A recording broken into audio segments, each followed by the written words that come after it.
Aspirants, എങ്ങനെ ഇംഗ്ലീഷിൽ full mark score ചെയ്യാം? സിമ്പിൾ ആണ്. 5 പോയിന്റ് ഫോക്കസ് ചെയ്താൽ മതി. 1, ഹാവ് എ ബുക്ക്, ഒരു ബുക്ക് ഉണ്ടാവണം നിങ്ങളുടെ കയ്യിൽ. 2, ഗ്രാമറിൽ ഫോക്കസ് ചെയ്യണം. 3, എഡിറ്റോറിയൽസ് നോക്കണം. 4, റീഡിംഗ് സ്പീഡ് കൂട്ടണം. 5ാമത്തത് ഒരു ടെക്നിക്കാണ് R²P ടെക്നിക്. അങ്ങനെ ഈ 5 കാര്യങ്ങൾ നോക്കിക്കഴിഞ്ഞാൽ നമുക്ക് സുഖമായിട്ട് ഇംഗ്ലീഷിൽ ഫുൾ മാർക്ക് സ്കോർ ചെയ്യാം. 1ാം ക്ലാസ് മുതൽ നമ്മൾ പഠിക്കുന്നതാണ് ഇംഗ്ലീഷ് അല്ലേ? പക്ഷെ എന്തുകൊണ്ട് കോമ്പറ്റേറ്റീവ് എക്സാം വരുമ്പോൾ നമുക്കതിൽ മാർക്ക് സ്കോർ ചെയ്യാൻ പറ്റുന്നില്ല? അല്ലെങ്കിൽ എനിക്ക് ഏറ്റവും നന്നായി അറിയുന്ന സബ്ജക്റ്റിൽ എന്തുകൊണ്ട് എനിക്ക് നെഗറ്റീവ് മാർക്ക് വരുന്നു? എല്ലാ സ്റ്റുഡൻസിന്റെയും ഡൗട്ടാണ്. ഒറ്റ കാര്യം പറഞ്ഞു കഴിഞ്ഞാൽ ഫങ്ഷണൽ ഇംഗ്ലീഷ്. നമുക്ക് എക്സാമിന് വേണ്ടത് ഫങ്ഷണൽ ഇംഗ്ലീഷ് ആണ്. ഇപ്പോ ഒരു ഇംഗ്ലീഷ് ലിറ്ററേച്ചർ പഠിച്ച ഒരാളോട് ചെന്ന് ഇംഗ്ലീഷ് ഗ്രാമർ ചോദിച്ചാൽ കുറച്ചേരം അവരൊന്ന് പതുങ്ങും. കാരണം അവർ ആ സമയത്ത് പഠിക്കുന്നത് ഹിസ്റ്ററി ഓഫ് ഇംഗ്ലീഷ് ലിറ്ററേച്ചറും മാർക്സിസവും ഫ്രഞ്ച് റവല്യൂഷനും ഒക്കെയാണ്. അപ്പോ ഇംഗ്ലീഷ് ഗ്രാമർ പഠിക്കുന്ന സമയത്ത് നമ്മൾ നോക്കേണ്ടത് ആദ്യം നമുക്കൊരു ബുക്ക് ഉണ്ടാവണം. അതായത് നമ്മൾ പഠിക്കുന്ന റൂൾസും നമുക്ക് കിട്ടുന്ന നോട്ട്സും എല്ലാം എഴുതി വെക്കാൻ ഒരു സ്പെഷ്യൽ നോട്ട്ബുക്ക്. ആ നോട്ട്ബുക്കിൽ 100-200 റൂൾസും ഒന്നും നിങ്ങൾ എഴുതി പോണ്ട. ഗ്രാമർ പഠിക്കുമ്പോൾ ആദ്യം ചെയ്യേണ്ടത് 8 പാർട്സ് ഓഫ് സ്പീച്ചുകളുണ്ട് അല്ലെ?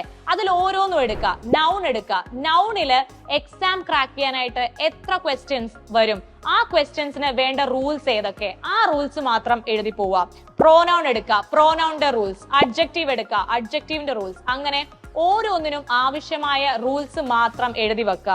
ഒരുപാട് കാര്യങ്ങൾ ഒരുപാട് സ്ഥലത്ത് നിന്ന് കൂട്ടിയെടുത്ത് പഠിക്കാതെ ഒറ്റ ഒരാളിൽ അല്ലെങ്കിൽ ഒരു അക്കാഡമിയിൽ അല്ലെങ്കിൽ ഒരു ഇൻസ്റ്റിറ്റ്യൂഷനിൽ അല്ലെങ്കിൽ ഒരു ബുക്കിൽ ഫോക്കസ് ചെയ്ത് പഠിക്കാൻ നോക്കുക. കാരണം ഒരുപാട് നോളജ് നിങ്ങളെ സഹായിക്കുന്നില്ല. ഇപ്പോ ഒരുപാട് കാര്യങ്ങൾ മഗ്ഗപ്പ് ചെയ്ത് വെച്ചാൽ എക്സാം സമയത്ത് അത് ഉപയോഗം വരുന്നിരിക്കില്ല. അതുകൊണ്ട് തന്നെ എന്ത് ചെയ്യാം, ഒന്നിൽ ഫോക്കസ് ചെയ്ത് അത് നല്ല തറവായിട്ട് പഠിക്കാം. അതാണ് ഗ്രാമറിനെ കുറിച്ച് എനിക്ക് പറയാനുള്ളത്. 3ാമത്തത് എഡിറ്റോറിയൽ. എഡിറ്റോറിയൽ വായിക്കാൻ ഭയങ്കര ബുദ്ധിമുട്ടാണ് എല്ലാ കുട്ടികൾക്കും. കാരണം ഇത്രയൊക്കെ വായിച്ചെടുക്കണ്ടേ.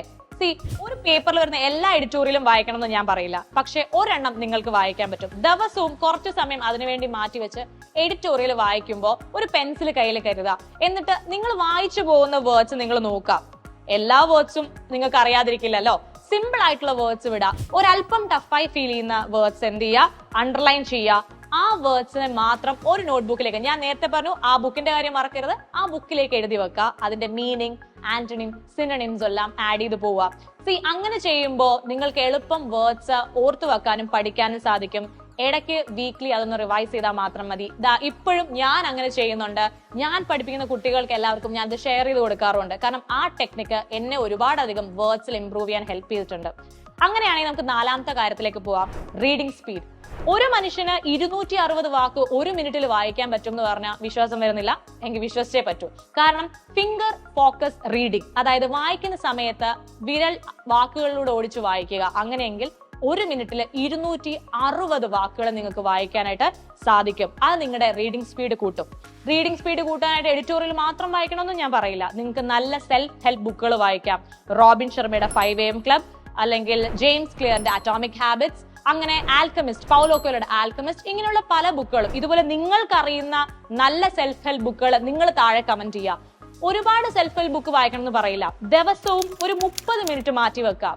എന്റെ അറിവില് 30 മിനിറ്റ് ദിവസവും വായിച്ചാൽ 50 വർഷം കൊണ്ട് 1080 ബുക്ക് വായിക്കാം എന്നൊക്കെയാണ് പറയുന്നത്. അത്രയൊന്നും വായിച്ചില്ലെങ്കിലും മിനിമം റീഡിംഗ് സ്പീഡ് കൂട്ടാൻ നിങ്ങൾക്ക് പറ്റില്ലേ? സോ എന്തായാലും വായന തുടരെ കൊണ്ടുപോവുക. സൺഡേ മാത്രം വേണമെങ്കിൽ നിങ്ങൾ ലീവ് എടുത്തോ, കുഴപ്പമില്ല. But Monday to Saturday at least 30 minutes നന്നായി വായിക്കുക. ഫിംഗർ ഫോക്കസ് റീഡിംഗിൽ കുറച്ചൊന്ന് ശ്രദ്ധിക്കുക.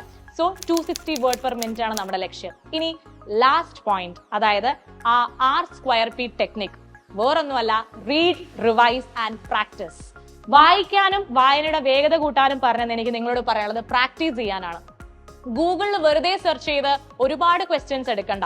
നിങ്ങൾ ഏത് കോമ്പറ്റേറ്റീവ് എക്സാമിലാണോ ഫോക്കസ് ചെയ്യുന്നത് ആ എക്സാമിന് വേണ്ടിയിട്ടുള്ള ക്വസ്റ്റ്യൻസ് സെർച്ച് ചെയ്ത് ഒരു വെബ്സൈറ്റിൽ നിന്നെടുത്ത് അതിനു വേണ്ടി പഠിക്കാം. ഇപ്പൊ നിങ്ങൾക്ക് സൈലം ഉണ്ട്. സൈലത്തിൽ ബാങ്കിന്റെ അടിപൊളി കോഴ്സസ് ഉണ്ട്. അത് തന്നെ നിങ്ങൾക്ക് ചൂസ് ചെയ്യാം. ഞങ്ങൾ ഇവിടെ നിങ്ങൾക്ക് ഡെയിലി പ്രാക്ടീസ് പേപ്പേഴ്സ് തരുന്നുണ്ട്, ക്വസ്റ്റ്യൻസ് അലോട്ട് ചെയ്യുന്നുണ്ട്. അത് തന്നെ ഡെയിലി പ്രാക്ടീസ് ചെയ്ത് പോയാലും ധാരാളം. സോ നിങ്ങൾ ആകെ ചെയ്യേണ്ടത് റീഡ്, റിവൈസ്, പ്രാക്ടീസ്. സോ എനിക്ക് ഉറപ്പുണ്ട് ഇതിലൂടെ ഇംഗ്ലീഷിൽ ഫുൾ മാർക്ക് സ്കോർ ചെയ്യാനായിട്ട് നിങ്ങൾക്ക് സാധിക്കും.